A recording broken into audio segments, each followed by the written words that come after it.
So isang magandang hapon po sa inyo mga kaibigan. Latest weather update po muli tayo ngayong May 7, 2024 hapon po yan ng Martes. Pero bago natin yan pagpatuloy, please huwag pong kalimutan mag-like and subscribe and pahit rin po ng notification bell. Maraming salamat po.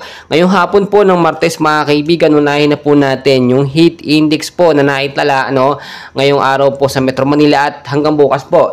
Umabot po ito ngayon sa 36 degrees Celsius sa Metro Manila po, hanggang bukas po yan mga kaibigan, at sa ilang bahagi po ng ating bansa, umalo naman po hanggang 40 degrees Celsius. Kung mapapansin po ninyo, sobrang maalinsangan po kahit po hapon, napakainit pa rin po ng ating panahon. Pero wag po kayo mag-alala dahil meron po tayong hypnosis galing sa Pag-asa na posible pong magpaulan sa ilang bahagi po ng Metro Manila, Luzon at especially po sa may bandang Mindanao. So meron pa rin po tayong weather system ngayon na binabantayan. Ito nga pong easterlies or yung mainit po na hangin na nanggagaling sa karagatang Pasipiko ang siyang posibleng magbigay po ng pag-uulan sa ilang bahagi po ng ating bansa. Sa area po mga kaibigan ng Metro Manila at ilang bahagi ng ating Luzon, posible po makaranas dyan ng maulap na panahon sa piling lugar po, At gayon din, pag-uulan pagdating ng hapon, isolated light rains to heavy rain po sa piling lugar po mga kaibigan. Kung sakali po magkaroon ng biglaang pag-uulan,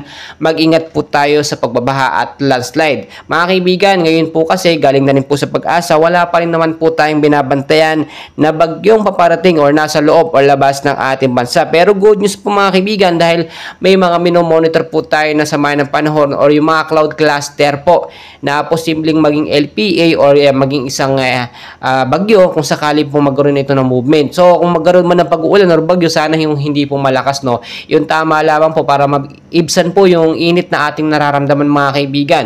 Ngayon din po, ngayong buwan po ng Mayo mga kaibigan, posibleng mainit po, yung kalahati po. Pagdating naman po ng katapusan bago matapos yung buwan ng Mayo, doon na po posibleng pumasok yung sinasabi natin na tag-ulan or rainy season. Kaya maging handa rin po tayo. But as of na mga kaibigan, tulad ng aking sinasabi at pinapaalala ko po lagi sa inyo, always know the weather mga kaibigan. But before you go, lagi po kayong magbaon ng malamig na tubig, pandawan po yun sa sobrang init.